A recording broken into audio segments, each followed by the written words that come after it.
বোলপুরের শিবপুরে জমিহারা কৃষকদের একাধিক দাবি নিয়ে পথে বিক্ষোভ মিছিল। শিবপুর জমি অধিগ্রহণকে কেন্দ্র করে আন্দোলনকারীদের দীর্ঘদিনের দাবির প্রেক্ষিতে সুপ্রিম কোর্টের চাপে অবশেষে পশ্চিমবঙ্গ সরকার নতুন ক্ষতিপূরণ নীতি প্রণয়নে বাধ্য হচ্ছে। রবিবার বিভিন্ন দাবি দাওয়া নিয়ে বোলপুরের শিবপুরে জমিহারা কৃষকরা পথে নামেন। শিবপুর জমিহারা কৃষক সংগ্রাম মঞ্চের পক্ষ থেকে জানানো হয়েছে, নীতিতে তাদের তিনটি প্রধান দাবি রয়েছে। প্রথমত, বোলপুর শিবপুরের প্রত্যেক জমিহারা কৃষক বর্গদার এবং পট্টাদারকে বর্তমান বাজার মূল্যে ন্যায্য ক্ষতিপূরণ দিতে হবে।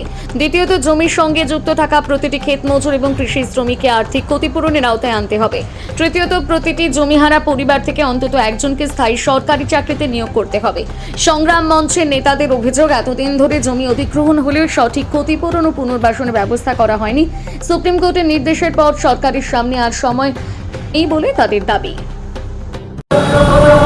এই মিছিলটা আসলে এই আমাদের কাছে শিবপুর মৌজার একটা বড় জমি লেফটফ্রন্ট আমলে অ্যাকোয়ার করা হয়েছিল শিল্প করার জন্য, কিন্তু শেষ দিকে লেফটফ্রন্টের শেষ দিকে শিল্পের বিরুদ্ধে এই যে এখন যারা সরকার চালাচ্ছে তারা এমন একটা অরাজকতা তৈরি করলো, সেই জন্য সেটা দেরি হয়েছে।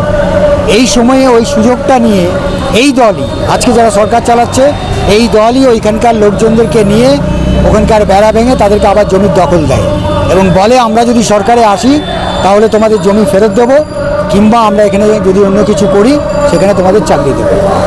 কিন্তু এই লুটেরা সরকার সম্পর্কে তো কারোরই ধারণা ছিল না। অনেকেই ভেবেছিল নতুন কিছু হয়তো হবে।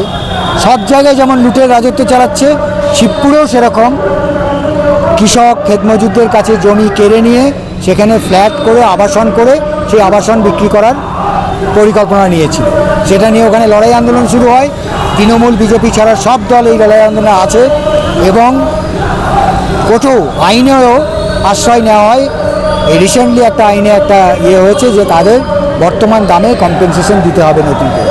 আমরা বলছি শুধু কম্পেনসেশন না, সরকারকে যাদের চাকরি হারা হয়েছে, যেহেতু এখানে শিল্প হচ্ছে না, এখানে কাজের কোনো সুযোগ হচ্ছে না মানুষের, সুতরাং তাদেরকে সবাইকে চাকরি দিতে হবে, একটা করে চাকরি অন্তপক্ষে দিতে হবে।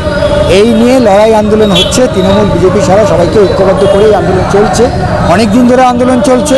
আর ওদের একটা গণতান্ত্রিক আন্দোলনের উপর যেরকম আক্রমণ করে সেই আক্রমণ ওরা করছে, কিন্তু সেই আক্রমণকে বাধা টপকেই এই আন্দোলন এখনো পর্যন্ত দাঁড়িয়ে আছে, আগামী দিনেও থাকবে।